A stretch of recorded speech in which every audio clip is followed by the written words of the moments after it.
All right, guys, this is the AIN BIN 10.7 inch. There's two of them. Emergency strobe light bar. It's 24 LED red, white warning, flashing safety dash lights. These can be attached to either your windshield or your rear window. Either way. For my car, it's going to work for the windshield, so that's how we're going to show it. And the cool thing about both of these is they're connected, and there's just one cigarette lighter adapter with the on and off button on it. So these things were super, I mean, all you had to do was attach these sides and then put the suction cups on there, but they're super easy to use. They also provide 3M double-sided sticks if you want to use that as well.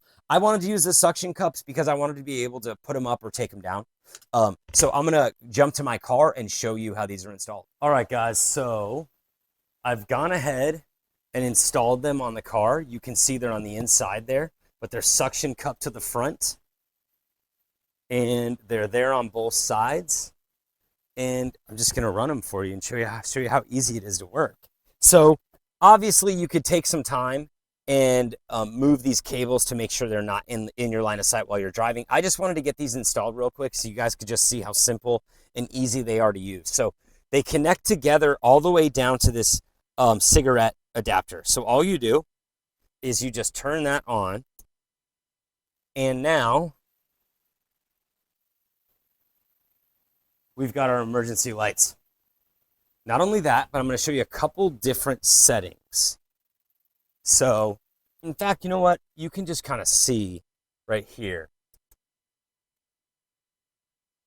There's different, so I'm pressing the button and you're seeing different settings that it can do. And it's doing identical settings on both sides. So you have several different options, super easy to install, and when you're not in emergency mode, you can simply just turn them off, or you can actually take these down and just store them away. I think if you're looking for like emergency strobes, I don't know, for like tow trucks or like volunteer emergency vehicles, I think this is a great option to go with. Super simple, a great value.